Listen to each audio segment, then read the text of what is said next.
in a pit. Who are the people who are... Who are the people? Tell us. Because I'm confused. Who are those doing those things? They are from Christian youth. Christian youth. Really? Yes. Think again. Yes. That's what they are called. From Christian youth. Think again. First of all, don't follow your sentiments. Go check it out. Go investigate. Let me tell him what happened. And many more. There's a grave. A European man came and he did a video on a grave of 600 Muslims that were buried. Yeah, because people don't shout doesn't mean that they don't have things don't happen. Because you shout the loudest doesn't mean you're talking the truth. When they must on our life, the truth doesn't care about your emotions. The truth, you have to investigate the truth. How can they honor life 600 people in Plateau State that nobody knows about? There's a video there. You don't know about it doesn't mean because you don't want to know about it. Video? Because you have selective. Show the video. It's all over the internet. When I find it, I can send it to you. Where they honor life 600 people. Think again. Yes. Think again. Please think again. AJ wants to ask you a question. I don't want to talk to this guy. Okay. This guy. AJ. You're capping. You said you want to ask him a question. Yes, I want to ask Perry a question. Perry, I want to ask Perry a question. 2 questions, right? The first one. I'm listening to you and I'm ready to answer. Thank you very much. The first question is, there was this pastor that was kidnapped in function in Plateau State. Since you are from Plateau State, I want you to tell me the fact about it, right? I saw a video clip by the Nigerian police that they arrested the kidnappers of that pastor. Before the arrest, they already concluded that they were Muslims who kidnapped the pastor and unalived him. But good enough, he was not unalived.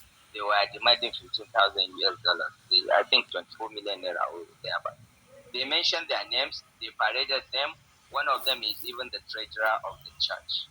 Are those guys, based on your fact, Muslims or they are Christians? Because based on the police, they said they belong to the church. And they even had an interview with them, and I think many of us watched the video clip. Since you are from Plateau State, do you have any facts about this case?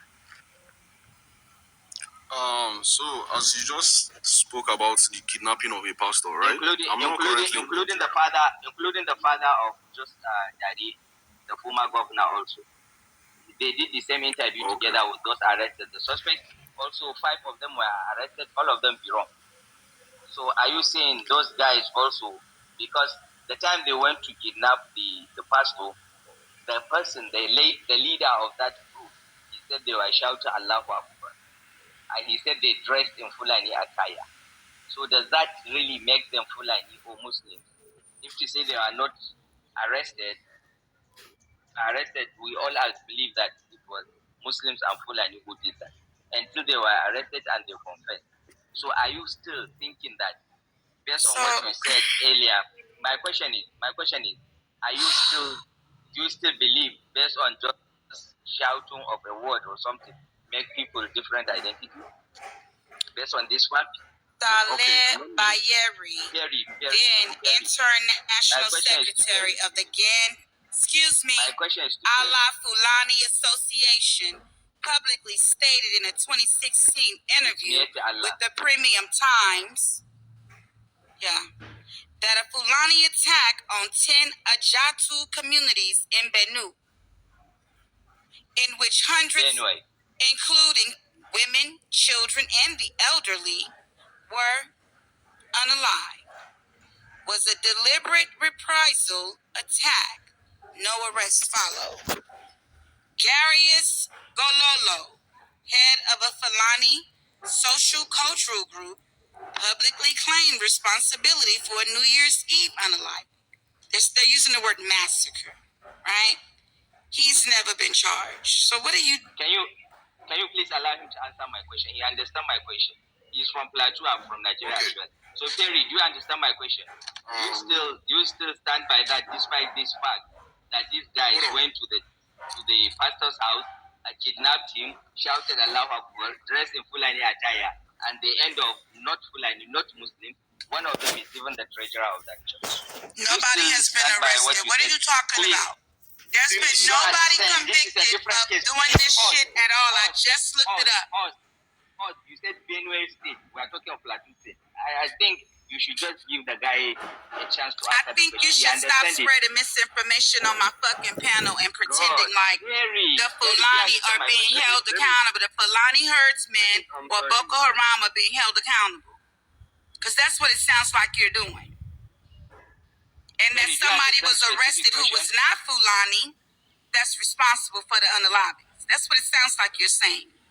Recently, some think again. Yeah, no, I'm coming. He doesn't want to answer it. Where were they arrested? He doesn't want to answer it. He knows the truth. Hold on. I want to answer. What are they talking about, Perry? I'm listening, ma'am. So, AG, just according to what you said, right?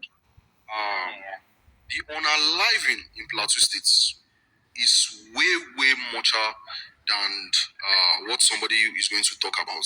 Hold on. I know there's this place. Hold on now. This kidnapping of. Listen to me, I'm answering now. Why are you trying to interpret? This kidnapping of a thing that you spoke about, when was it published on the news? Because I never saw anything like that. And I don't even stay in the country. Okay, fine. Since you don't have that file, let's just I never saw anything like that. You can. But Right. My second question is, no, don't worry. You said you don't have the facts, so you can't answer something based on opinion or emotions, right? My second question: when you are talking, Nigeria should be divided based on Christianity. If you notice on the comment section, I wrote to you that it's like you don't even know Nigeria, right? Do you know that there are Christians in Sokoto State? Do you know there are Christians in Sokoto State? There are Christians in Katsina State? There are Christians in Maiduguri? So if you are going to divide Nigeria based on religion, those Christians, what are you going to do with them? Are you going to tell them to relocate to Enugu? Okay, let me answer that actually, right? Today we have Israel. Let me give you an instance now. We have Israel as a predominant country of the Jewish people. But in the same Israel, we have Muslim up to 2 million. We have Christians in the same country. What do you suggest a Christian in Gombe should do? Hold on. If don't go out of the way. If they divide Nigeria today and Gombe found itself in the northern part,